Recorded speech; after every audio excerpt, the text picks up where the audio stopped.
Aire, rompe la rama del fútbol, no quiere perder tu un poquito entra por el lado. Claro, antes saber que es la única palabra que tembló y la de simple que también nos sorprende.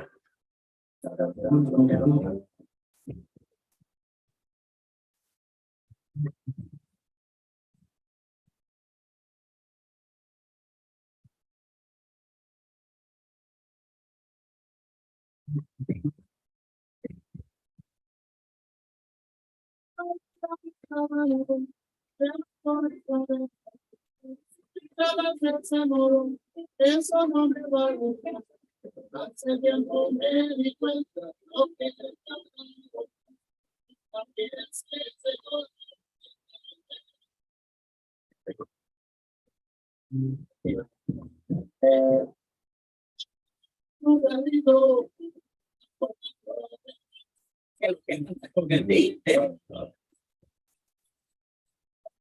insulto aplicado el traje,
Bum tarde, good evening, good afternoon, good evening.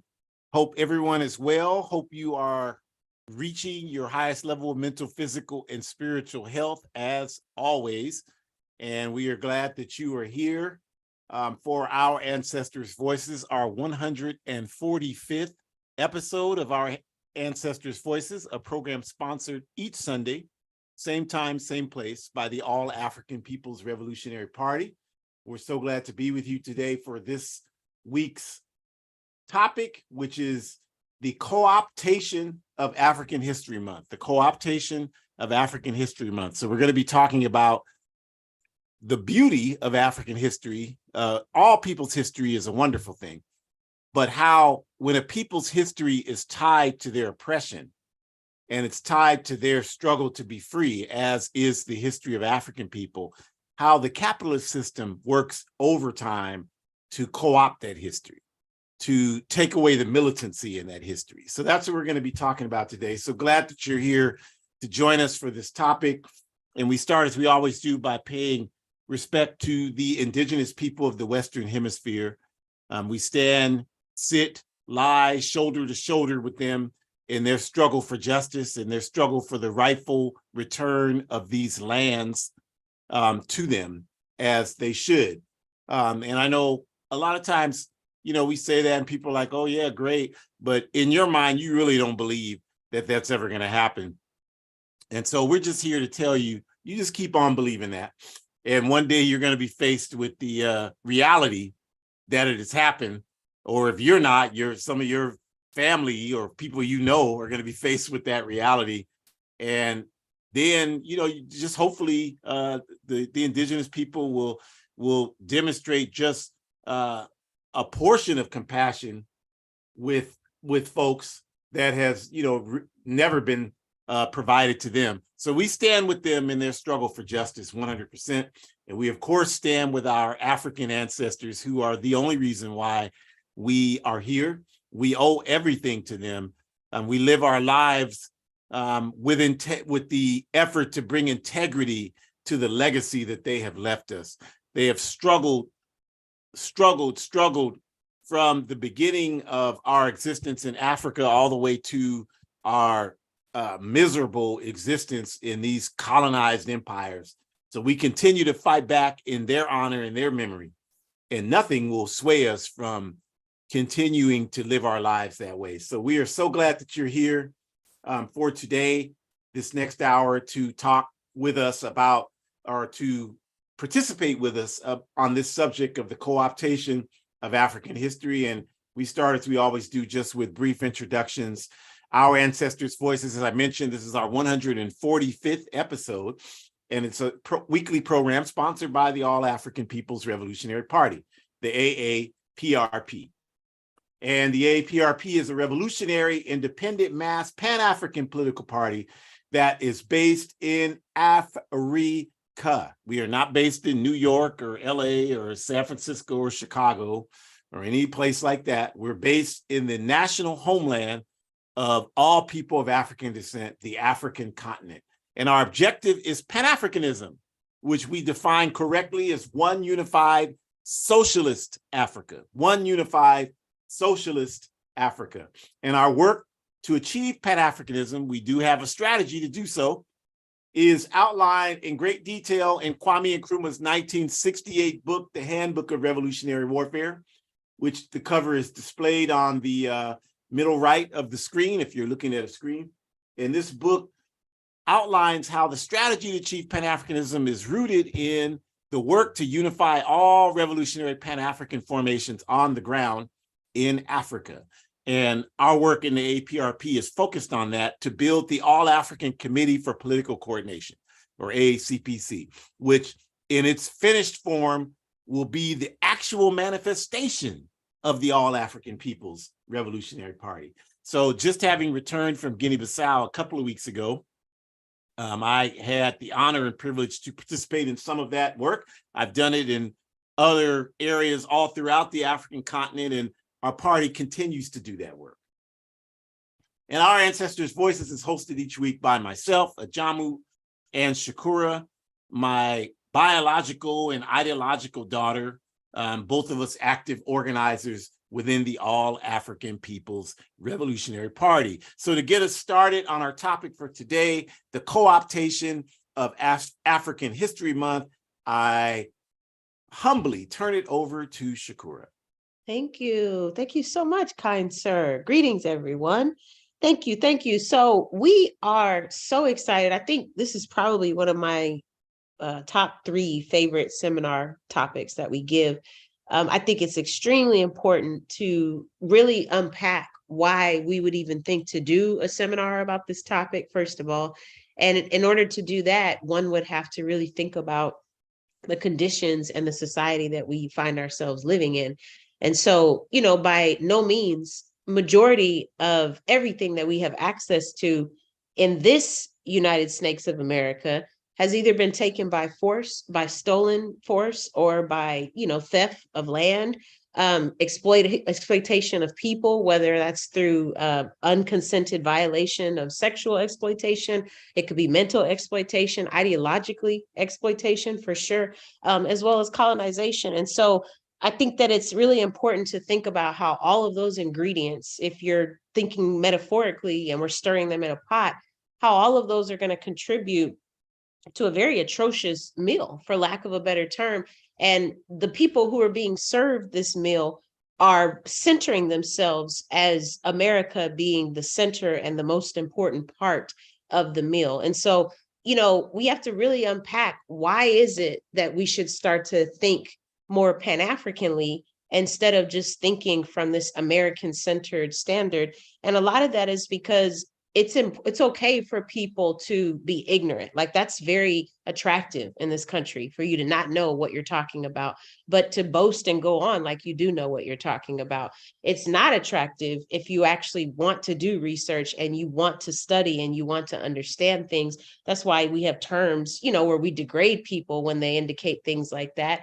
And call them names and make fun of them, because, why would a good person who has moral values want to spend time reading books, right? That's not cool to do that, right? But at the end of the day, if we don't know where we came from, that means we don't understand how much exploitation actually occurred to our people, then we're not going to be able to understand why Pan-Africanism is precisely the key.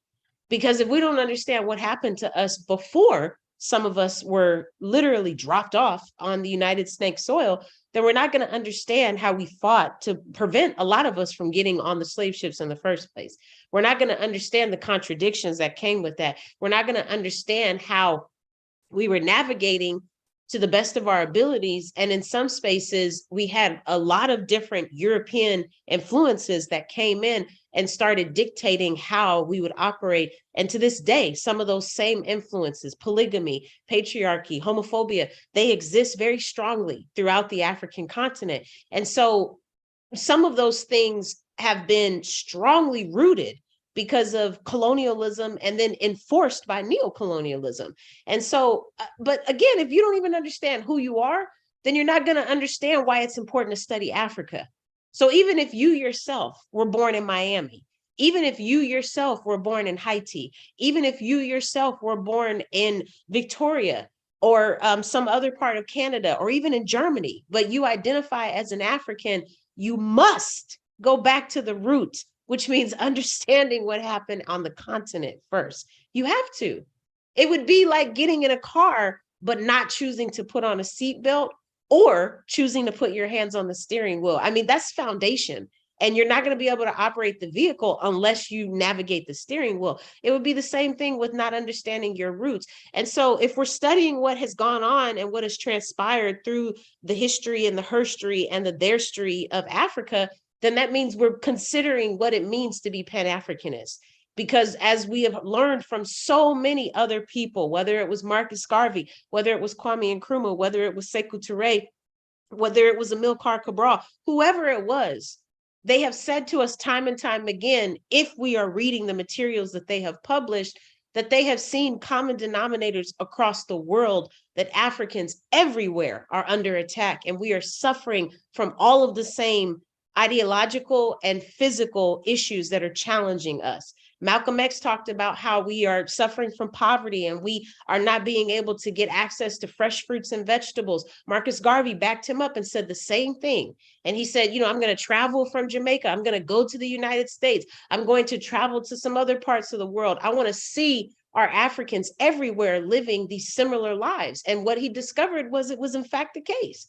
That's one of the reasons why he decided to create this conquest, so that we could hope to get our people home one day. And unfortunately, that never happened, but that was the motivation behind that. The same thing with Kwame Nkrumah. You know, he grew up on African soil and decided to come to Europe to do work. And he was studying and writing there and doing different things like that. And then he came to the United States and even went to school and learned more and more about how Africans in America are just as suffering as the Africans on the West African continent, or the Africans in Canada, or Africans in different parts of Europe. He traveled everywhere and saw the same denominators everywhere. So the point I'm making to you all is that it is more than dangerous at this point for us to choose not to engage in Pan-Africanism. And the best way that we can do that is by understanding that anything that is based out of America is going to center America only. And so the best way to refute that is to accept and adopt Pan-Africanism as your lifestyle of choice, and to consider engaging and learning about other Africans, not just Africans born in America, but Africans born everywhere who have contributed to you and I sitting here tonight, listening to this seminar and discussing on this seminar. Without their sacrifices, we may not be alive right now. And it would be foolish to not accept that, because you can't tell me that just Africans in America contributed to the advances that we have. That's impossible, because all 53 countries were under attack of colonialism. So if nobody decided to fight against colonialism, all of us would be much worse off than we already are. So you can't tell me that things that happened outside of America didn't contribute to African history. Next slide.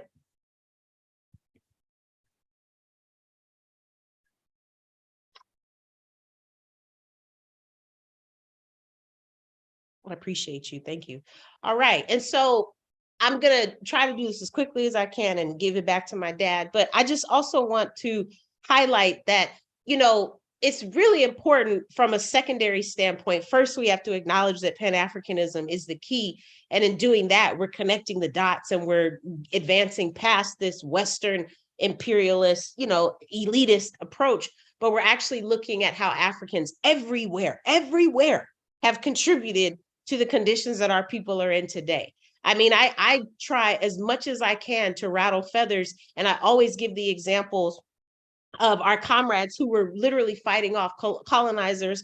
And so we think about our comrade Theodore Gomes, for example, right? Like just a huge fan of Theodore Gomes. And so we've talked in great detail about this comrade and how, you know, for 73 years, they have been on the front line, fighting for Africa, fighting for Guinea-Bissau, fighting for other countries alike, trying their best to help refute the colonizers, resisting the Portuguese, pushing them out, letting them know they were not welcome and then they could not come in there. In addition to doing that, this comrade was known for doing work in the community, helping from a community and economic standpoint, as well as a physical and military strategy standpoint. This comrade is still organizing to this day, and in their early 70s.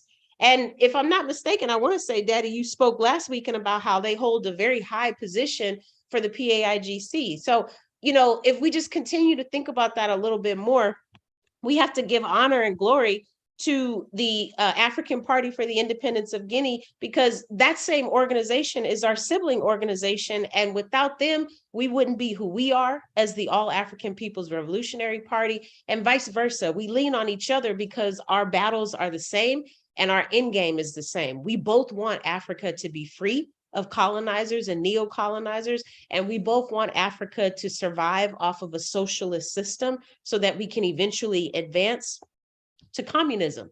And so I think that in thinking about that, the other piece about why it's so important to acknowledge Africans who were born outside of the US is because without the specific contributions of Kwame Nkrumah, Sekou Touré, Amilcar Cabral, and other comrades who contributed, this seminar would not even be happening right now. All three of those individuals were not born on American soil, but yet all three of those individuals understood the potentiality of starting an organization of this magnitude. And they understood that that specific organization, even though it's centered on Africa and centered on helping African people, they understood that that didn't mean that we should limit it just to the continent of Africa. That's precisely why they asked Kwame Ture to come to the US, so that he could start a work study chapter in the US. And before you knew it, it was in DC, and then it grew to California, and then we had chapters in the Midwest. There's not a lot of us in Tennessee, but we have work study circles in Tennessee. I mean, we are growing, you all. This is why we have chapters in Canada. We have chapters in Europe. We have chapters in different parts of California as well as the continent of Africa. And so I think it is extremely important that we need to acknowledge that the founders of the All-African People Revolutionary Party, Amilcar Cabral, Kwame Nkrumah, Sekou Touré, without them, we literally would not be doing this seminar right now. And that's precisely why we need to acknowledge how the work of Africans everywhere, globally, how the work of Africans has contributed to our advancement as people who are trying to free Mother Africa, trying our best to free it of any colonizer who is still trying to hold on to imperialist European values that are not benefiting humanity, that are not benefiting Africans, that are continuing to keep us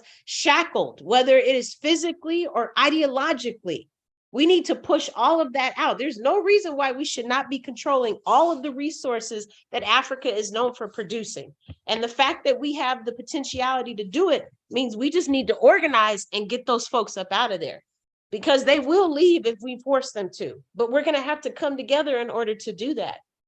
It's not going to start with one person, and it's not going to start with three people. It's going to be as many folks as possible, so that we can understand whether you're organizing on the ground in Africa, whether you choose to not go to Africa, but you still contribute to the fight. Maybe you attend African Liberation Day and you donate because you can't necessarily go home right now, but you understand that neo-colonizers don't need to be there. However you're contributing, it's going to take all of us. And this is precisely why, if you are in an organization that's working for justice, then you will see the value in studying how Africans everywhere have contributed. You will see the value in that. You'll be able to increase your political education, and you'll start to do more research. I personally can't wait to start reading the next book on our work study list, but I am going to try my hardest to read in tandem that book along with, I think you said this was Theodore Gomes' book, Daddy, Fighting Two Colonialisms. So this idea of being able to increase our political education is more important than we think, because without being able to know what has happened, we're not going to be able to take the tools from our ancestors, as well as those who are still living, so that we can still figure out ways to fight. I mean, I just told you that Theodore Gomes was literally on the fighting lines, pushing the Portuguese out. I mean, what can we not learn from her? Everything, okay? Like, we have so much to learn from her. So I think that it would behoove us to be able to pick up as many books as possible by these folks who have done the work, literally, and they have lived to tell about it. They were blessed and smart enough to sit down and document what they were doing as it was happening, so that we could be fortunate enough to use the internet, find the free PDFs now, and learn from them. I mean, how amazing is that? It'd be different if we were in the dark and we had no access to flashlights at all. That would be very different. But we have everything we need. All we need is to just do the research and literally pick up the books that they work so hard to publish for us. So in closing, join an organization that's working for justice. Challenge people when they use the term quote unquote Black history, challenge it and say, well, you understand that, you know, anything based in America is based on just centering American principles. So that means we're only focusing on Africans in the United States.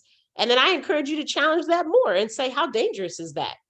So are only Africans in the US, are those the only ones who have made a difference? I beg to differ strongly. And then give some examples based on the seminars that you've listened to and the research that you've done. Part of the problem is that not enough people are speaking out against it. And again, how do How do cultures change? How do phenomena start? How do things evolve? They change and they evolve and they start when more and more people organize together and say enough is enough. So just like we need to resist patriarchy and we need to resist white supremacy and we speak out against those things, we record those things and we complain and we tell people we're not going to tolerate it.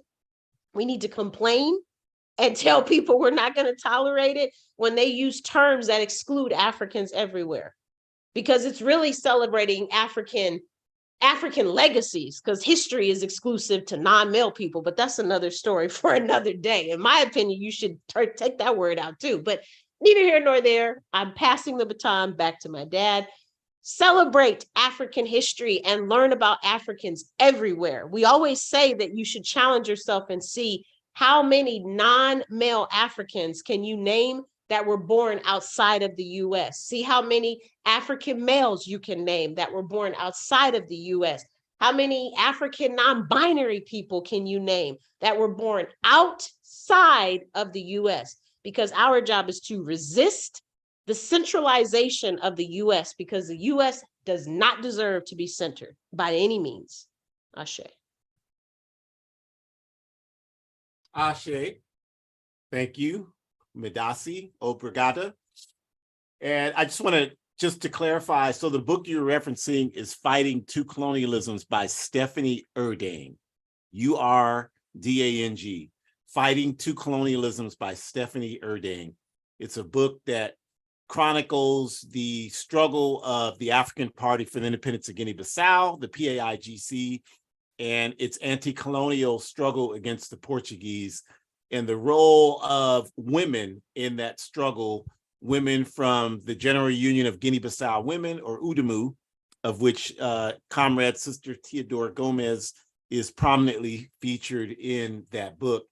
And just to add one more note to that, when I was there a couple of weeks ago in Guinea-Bissau and had a chance to meet and spend time with our immortal Sister Theodora Gomez, she made the remark that when I told her, Shakura, how much you and I admired her and how you grew up, and I tried to tell you as much as I could about women like her, her response was complete humility, that you would even know who she was, and clear across the world that there are African women here in this backward empire who would even know who she is and would be interested in her life. So, that's the kind of humility that, at least for me, is highly inspirational, and it speaks to why understanding history is so very important.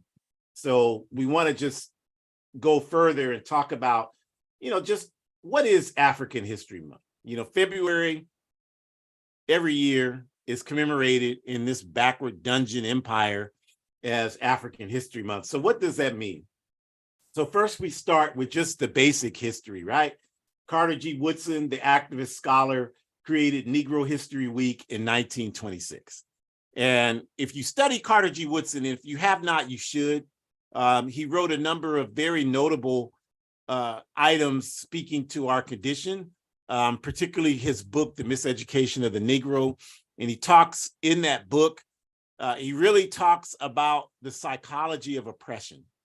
And he, it's very important because he really touched on that subject before a lot of the people who today are known for that subject, like Frantz Fanon, the great Pan-African psychiatrist who wrote Wretched of the Earth, Black Skin, White Masks, other books that deal with that topic. Steve Biko, I Write What I Like, many other people who address that concept. Well, he wrote about it 100 years ago, Carter G. Woodson, and he talked about, how if you destroy a people's culture and give them such a negative view of who they are, that you won't even have to tell them to go out the back door. They'll look for that back door themselves. And I think that 100 years after he wrote that, that's still a very accurate depiction of where we are psychologically as a people. So he invented this concept then. And if you fast forward to the emerging Black Power movement in the 1960s, the expansion of the observation of our history was taking over the entire month of February and calling it Black History Month. And I think, like Shakur said, we have to talk about why we need to always include Africa in everything that we do. And we'll talk about that for the remaining time we have left in terms of analyzing what our enemies do with our history to try to derail us. But the point of what happened in the 60s is, I think it was a positive effort to recognize that we had the right and responsibility to assert ourselves and to determine who we are for ourselves and not rely on other people, particularly our enemies, to provide that narrative to us. And that's an important point that I think has been lost a great deal over the last 50 plus years. And so now today, you know, we look at it, and of course, there's a lot of talk now about the need for us to commemorate our history year round, right? We don't just have a month, the shortest month. And for those of us who are involved in our liberation struggle, of course, we commemorate our history 24/7, 365 days a year. We don't wait for the capitalist system to tell us we can do it in February. I mean, that's insane. We don't wait for the capitalist system to tell us to commemorate women and marginalized gender people in March. That's insanity. We do that 365 days a year, 24/7. So that's the point of where we want to start with our analysis today, in looking at, if you're able to see the screen, and if you can't, I'll describe it to you. So what we're displaying here is a picture of a Barclays Bank branch. And then from there, we connect the Barclays Bank branch to a number of petty bourgeoisie African celebrities: Michael Jordan, Oprah Winfrey, Serena Williams. Put whoever you want in there, Kanye West, Barack Obama, it doesn't matter, put any of them in there. And then that's connected to the US flag.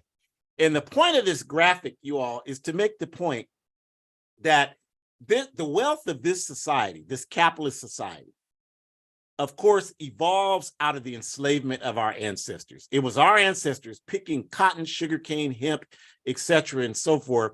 The money that was produced from our free labor went back to Europe, and it was used to create the industrialization period, which spread obviously all throughout the world. And what we mean by industrialization is the mechanization of production. So instead of picking cotton by hands, now you had the cotton gin, a machine that could pick it faster and more efficiently. This was what industrialization was. So in essence, the chattel slavery system that was utilized in the Western Hemisphere, which African people were exploited to perform that labor, African people who were stolen from Africa, the money produced from that labor created the financial stream that financed the industrialization period. And it was the industrialization period that contributed to the development of the capitalist system, which is the dominant economic system in the world today. Capitalism is a system where all of the means of production are owned and controlled for the purpose of private profit. So the reason for this graphic here is that the system of exploitation of the African masses produced a class of African people, the African celebrities, whose sole purpose, as Malcolm X told us in 1964, their sole purpose of existence is to parrot the interests of the capitalist system. And this is important because most of us today, we look at these people as our barometer of success. We look at these people to determine what our vision should be for what kind of people we want to become. We look at these people as role models. Just listen to how we talk. It's always celebrities that we talk about. We don't talk about the people who made actual contributions to our forward progress as a people. We talk about the people who make songs, that make movies, that are politicians, that say all these flowery, wonderful things they're going to do for us, but don't do a damn thing. That's who we talk about. That's our concept of progress, the individual advancement of people. Well, this Negro won an Oscar. We're making progress. This Negro got elected president. We're making progress. This coon over here was the first CEO of this company. So that means we're making progress. When all of these things really don't mean a damn thing when it comes to what's happening with the masses of African people anywhere on earth. But what these people here, this capitalist system, they have done is they have convinced so many of us to believe that the individual advancements of these celebrity people is somehow supposed to be equatable to the conditions for the billions of African people on earth. And a lot of us either consciously or unconsciously accept that nonsense. So therefore, because we believe that somehow that means that whatever conditions we're facing, there's potential for us to improve them because we got Eddie Murphy and Martin Lawrence and Will Smith and Jada Pinkett and whoever the hell it is. I don't know, you name them. So LeBron James. So this is why we have the American flag here, because the entire objective of this program by the capitalist system is to push us towards identifying with American capitalism, with European capitalism, with capitalism imposed on Africa, with capitalism worldwide. That's the whole purpose. So when we in the 1960s said, no, we're going to take our history and we're going to utilize it whatever way we see fit, our enemies didn't just say, oh my God, we just have to get out of these people's way. No, they sat down at the table and began strategizing so that they could stay a step ahead of us. So when we said that, they said, okay, then what we'll do is we'll use our mass media, our education system that we control, everything that we do to propagate the ideas that people have, because the ideas that people have come from the capitalist system. I know we all want to believe that we think for ourselves, but that's a damn lie. We don't think for ourselves. And I can prove it to you quickly, because right now, wherever you are, there are people who are in other parts of the world that you have never been in and that you will probably never be in, who are doing the exact same things that you're doing, who dress the same way you dress, style their hair the same way you style yours, like the same type of cars that you like, eat the same types of food that you eat, listen to the same types of music that you listen to. And you all know that's true. And you've never met them. You've never been where they are. They've never met you. They've never been where you are. How the hell do you explain that if everybody thinks for themselves? Obviously, that clearly is not true. Clearly, there's propaganda beamed at all of us, and we all are conditioned to accept that propaganda as the method in which we should interpret the world we live in and how we should live in the world we live in. There's no question about that. I know we don't want to accept that. It doesn't matter what we want to accept. It's irrefutable that that is the reality that we live in this world today. So that even though we don't understand that and we don't want to accept it, the capitalist system is not confused about that. And they utilize that reality to ensure that their agenda is perpetuated and carried out. And the way they do that is they say, okay, we're going to redefine what African history is. It's not going to be defined as the collective advancement of the African masses, which is what was meant when we said that in the 1960s. It's not, we're going to make sure that people don't define it that way. Instead, we're going to make sure people define African history, Black history, whatever you want to call it, as individual advancement inside of the capitalist system.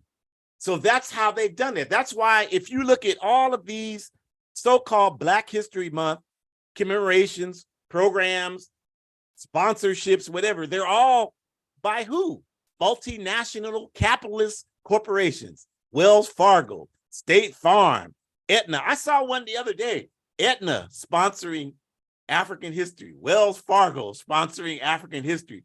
Both of those corporations started from seed money provided by the exploitation of our ancestors on the slave plantation. How the hell could they be concerned? Or if they were honestly concerned about our history, they would have to say, you know what, we're going to disband our corporations and we're going to distribute reparations first to the continent of Africa. And then from there, you know, it can be determined once we build up Africa, what the African people are going to do. That's how they could be concerned about our history. But you and I know that will never happen, will it? So instead, because we have so much smoke blowing between our ears, they know that all they have to do is sponsor a documentary on Oprah Winfrey, sponsor a documentary on LeBron James, put 2 or 3 Negroes through college so they can be educated, petty bourgeoisie Negroes for the capitalist system. They know that's all they have to do, and we'll be fine with that. We're cool with that. Oh, that was so good. Did you see what they did? They put some Negroes through college. You know, because that's how we think.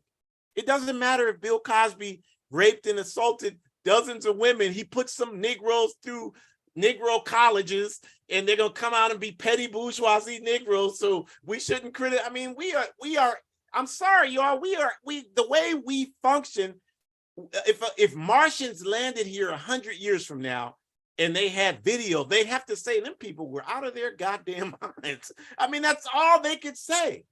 So this is the strategy that our enemies use against us to undermine our history. And when they do this, they create this phenomenon where they are actually controlling how we interpret our history. They're the ones doing that. The capitalist system is doing that. So when they do that, what's happening is that they're recognizing that their goal is to keep us 100% dependent upon them to supply us any knowledge that we have. How do they do that? I'll tell you very easily how they do that. Make a decision right now that this week you're going to do a little social experiment. You're going to go out. If you go to a coffee shop, if you ride public transportation, you're seeing people. If you're looking at people, waiting, if you're standing in line, if you're at the DMV or whatever you're doing where there's people and people have to wait, study what they're doing. I will guarantee you right now that you will not even see 5%.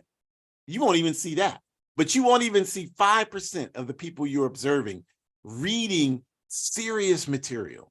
And what I mean by serious, I'm not talking about magazines and BS like that. I'm talking about reading books on history, reading books on philosophy and ideology, reading books on world economics, reading books of consequence that talk about how the world functions. You won't see 5%, you won't see 5 out of 100 people doing that, as opposed to how many people you'll see playing games on their phones or looking at stuff on their phones. That'll be 90% of the people you see. And I'm not saying you can't play, because we're so dumb. Oh, he said I can't play games on my phone. Oh, he said I can't look at anything. Nobody is saying that. What I'm saying is that the point is that what you'll find is that we are clearly not making an effort to study our history. So since we know that, and any social experiment will reveal that immediately, then once we establish that, there's no argument to say that, well, we know our history. They're not pulling the wool over our eyes. No, hell no. You don't know anything about your history. You're not studying it. So all we do is depend on our enemies to provide us our analysis of our history. If Netflix was not producing documentaries about our history, we wouldn't know anything. That's all we depend upon to provide us with an analysis of our history. And some of us are so arrogant when those of us who know better, when we see that and we question, you got a nerve to get mad at us. You should be mad at yourself, because this is the trick that they play upon us. You cannot depend upon your enemies to educate you about your history. I mean, who doesn't know that in 2023? So they rely on us being ignorant. They depend upon us being ignorant in order for them to perpetuate this scam against us.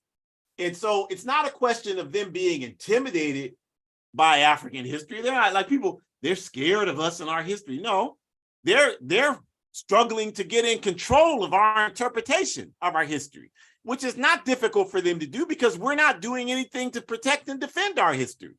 We're relying on them to do that.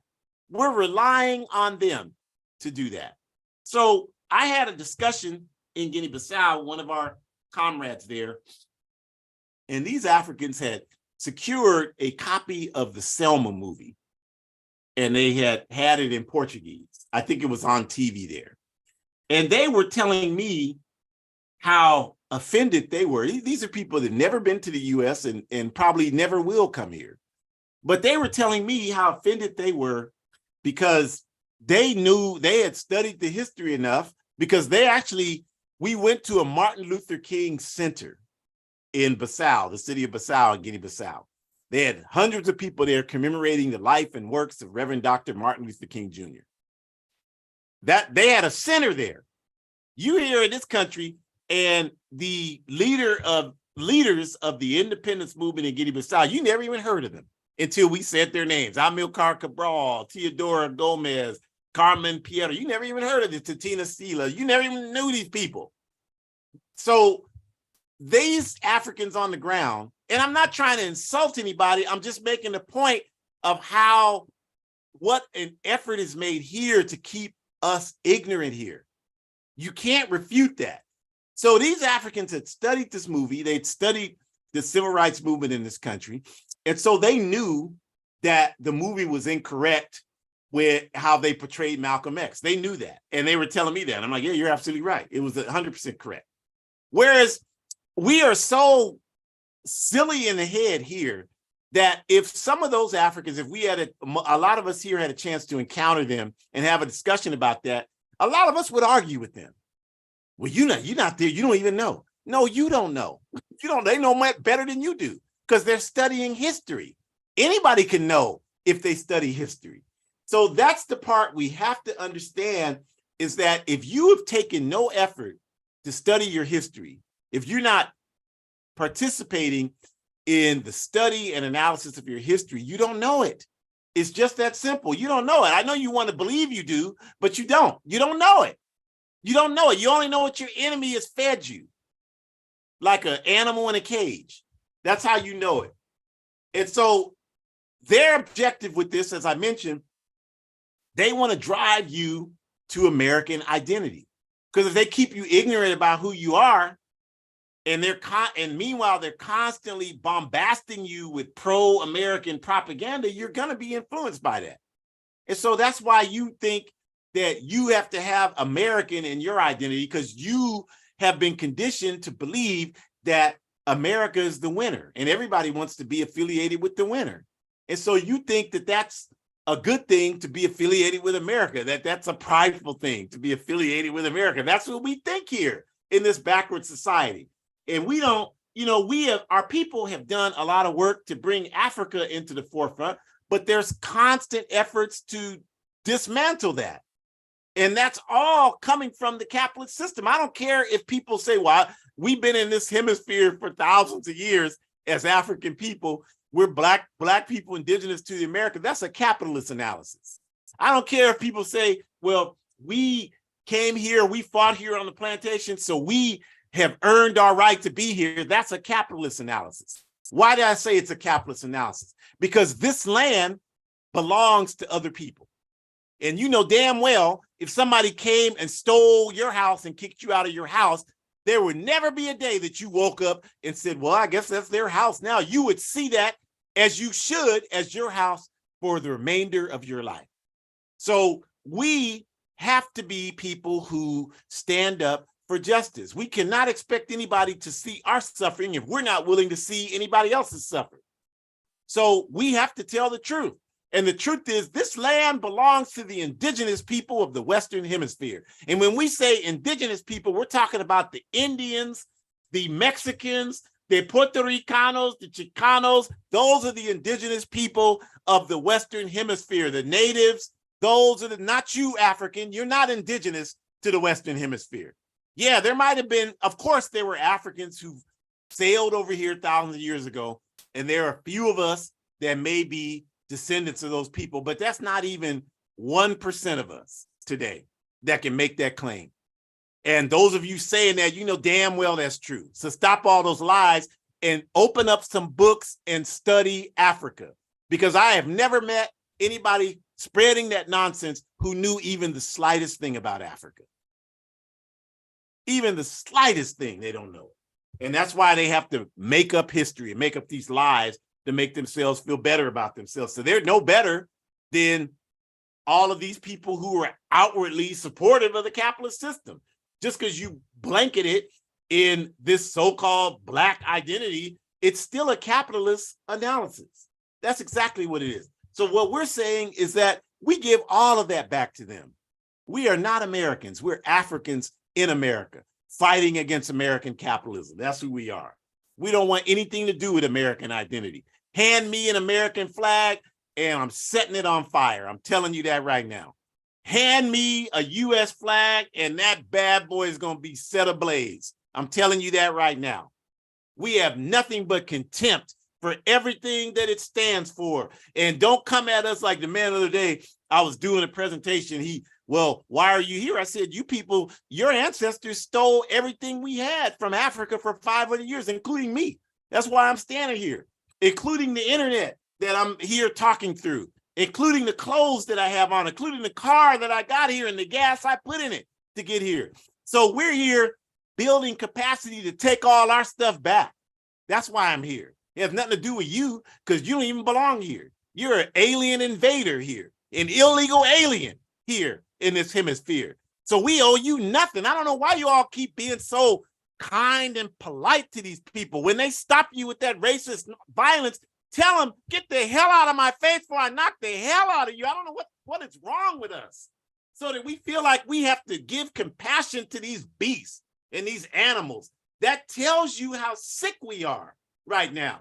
And I'm gonna tell you right now, I don't have people coming at me like that. Because they tell me, you can tell you're not somebody to be met. You goddamn right, I'm not somebody. I'm not going to sit around here and have you disrespect the legacy of our people, all the suffering that we've endured in this hemisphere. You walk up to me like that, you're going to have hospital bills. And the minute we start to have that mentality, these problems will stop for us. But it comes from understanding our history and knowing who we are. I am a proud African, and I'll be damned if anybody is going to disrespect that. Not even my people are committed through their ignorance to disrespect that. And that's just how we need to be moving forward.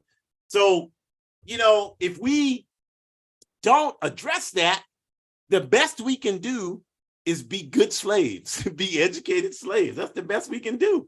If we don't address this contradiction with our history, that's all we can do. And we want to do better than that. So let's talk about how we address these problems to move forward. If we want to have any chance of eradicating these contradictions, then we have to reclaim control of our history. We have to do that. And the only way we can do that is we have to understand our history. We have to be protectors of our history. And you can't protect something you don't know anything about. So if you have children, you have to make a commitment to make time to educate your children about who we are as African people. And we've said this 100,000 times and we'll say it again.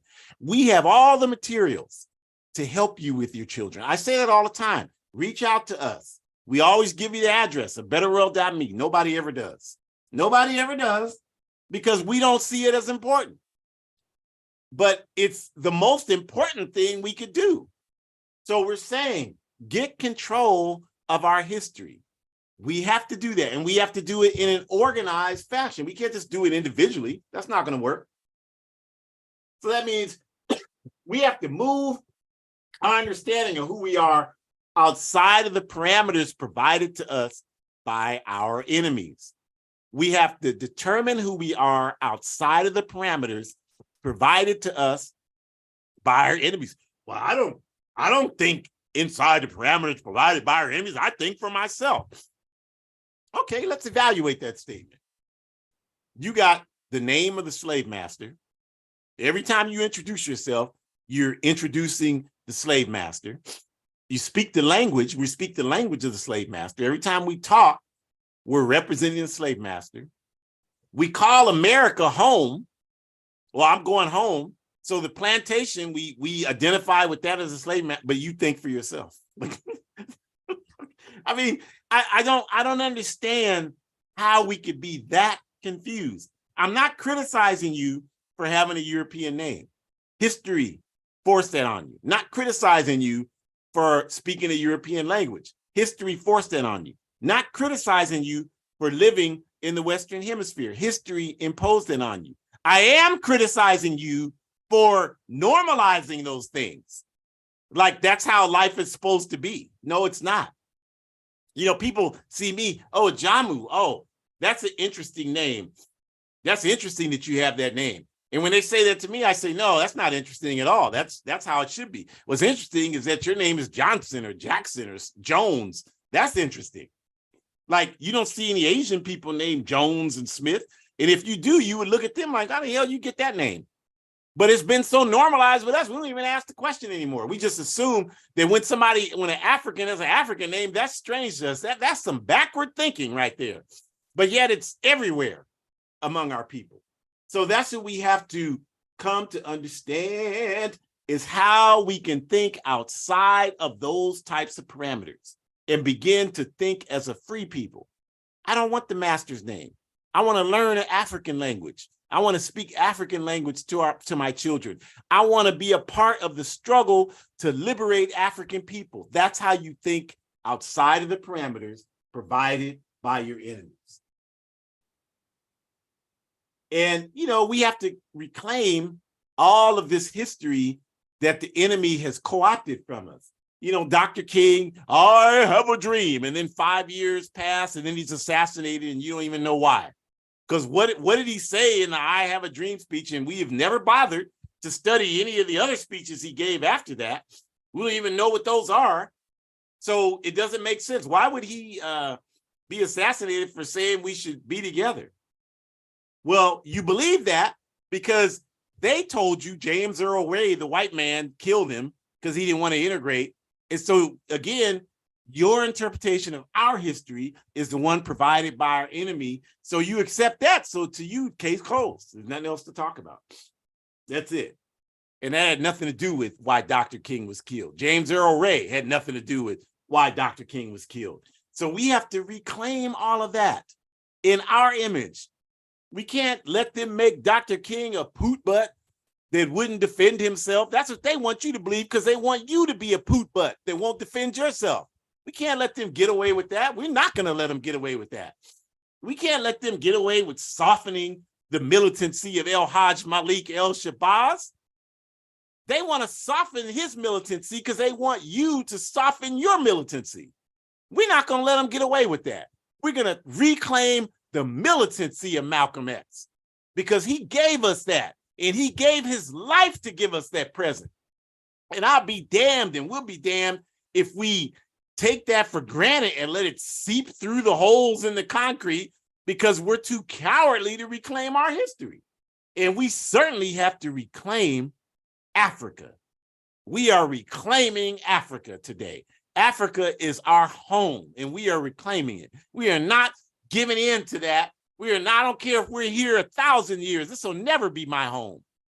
This will never be my home. This is the home of the indigenous people of the Western Hemisphere. If they allow us to stay here, and I have absolutely no doubt that they will, then that's fine. But that's different than me thinking this is where I belong. This is not where I belong. I was kidnapped. What kind of kidnap? You call it Stockholm syndrome. When somebody's kidnapped and they begin to identify with their kidnapper. And here we got 50 million Africans in this country, and a whole percentage of them have Stockholm syndrome, identifying with their, I'm an American. I ain't got nothing to do with Africa. I'm an American. You're a damn Stockholm syndrome baby. That's what you are. You're identifying with your slave master. I want to burn the damn plantation down. I am an African. Don't give me a match. I'm going to burn it down. That's what needs to happen to the plantation. They stole everything from us, and we want to get it back. And I hope if in the day that comes when I wake up and I don't feel like that is the day I hope I don't wake up. And then the only way we will see the necessity to do any of this is we have to awaken to what this capitalist system is doing to us. We have to understand what it does to us every day. It is constantly trying to dehumanize us and make us think that we somehow owe some debt to this backward society. How the hell do we owe anything to the United States of America, to Britain, to France, to Belgium, to Portugal, to Spain? Only thing we owe any of those places is to kick their you know what and get back what rightfully belong. I don't owe a damn thing to this country. Nothing. I've said it. I'll say it all the time. I went to work. If you don't believe it, ask the people where I work, at the union I work. I told them last week, I gave them a presentation on my trip to Guinea-Bissau, and I showed them a picture of our immortal comrade, Sister Teodora Gomez, and I said, that's my troop. She fought in the war. She led a contingent of women troops against the Portuguese.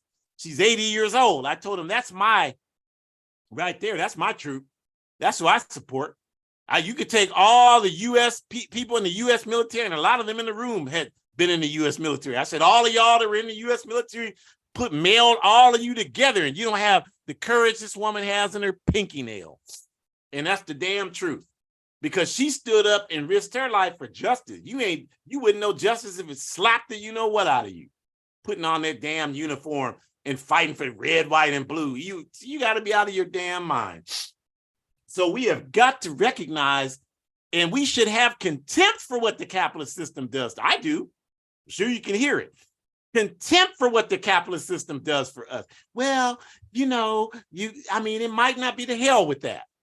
I got contempt for them because they got contempt for us. And that's never going to change. So we have to reclaim our history.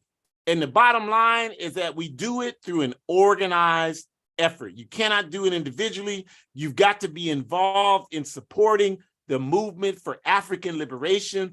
And from that flows all of the resources needed to supply us with the knowledge to reclaim our history.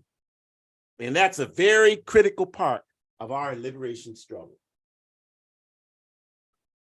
So we want to thank you, as always, for spending this time with us. We want to ask you to let people know, that we do this every week, same time.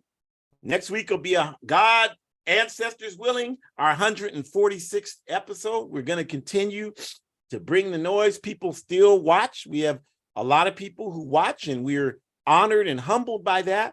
And we're just simply trying to make a contribution that we feel like has to be made. We're sick of these people talking about us. We're sick of them talking down to us. We're sick of them shooting us down in the streets all over the world. We're sick of them disrespecting Africa. We're going to stand and reclaim our dignity. That's what we're going to do. And whatever this program can do to contribute to that, we're going to continue to do it. So we ask you to join us next week, Sunday. That is wrong, and I apologize. Did not update it as I thought I did. But actually, next week is February 12th. And our topic is going to be the FBI's secret war against the Black Panther Party and the American Indian Movement. The FBI's secret war against the Black Panther Party and the American Indian Movement. We're going to talk about all of the evil things this backward cesspool empire did to undermine and destabilize the Black Panther Party and the American Indian Movement. So we want to ask you to be here for that. Please continue to go to our APRP Forward Ever shop and buy some of our clothing. We have clothing there designed to uplift the dignity of our people. So we want to ask you to do that. Don't go outside with no Nike emblem on. Go outside with something commemorating our struggle for justice and forward progress. And go to aprp-intl.org. Join the All African People's Revolutionary Party. I'm definitely in the city I'm living in, doing a lot of work going forward to really rebuild our efforts here. So wherever you live, you should do that. Join the All African People's Revolutionary Party. And as I said, you can go to betterworld.me, reach out to me and Shakur. That's the best way to do it. You can donate there. You can also look at all of these videos. They're all housed there. So you don't have to try to find them on YouTube. You can just go to one place and see all of them. hoodcommunist.org. You want to go there, new articles every week. I actually had one posted there this past week on why y'all still expect the police to be your friends. Just don't understand it. Shows you how sick we are. So check that out. We're still wanting you to scan the QR code there and donate to the Thomas Sankara Center for Liberation and Pan-African Unity. some of our on-the-ground work in Burkina Faso, West Africa. So support that. We have a number of these programs here. The Pontula program, the APRP New Mexico weekly news broadcast, Forward Ever, Revolutionary African Women. Of course, this program, Our Ancestors' Voices. So support those. And take a look at my book and get it. It's only $8, A Guide for Organizing Defense Against White Supremacist, Patriarchal, and Fascist Violence. We appreciate you. We hope to see you here next week. Please tell a friend about these programs. That's how we spread the word. You know, NBC, ABC, and CIA not going to advertise revolutionary programming for African people. Come on now. So help out. Do your part. Let people know. All right. And have a safe and positive week. We'll see you next week. Forward ever and backwards never.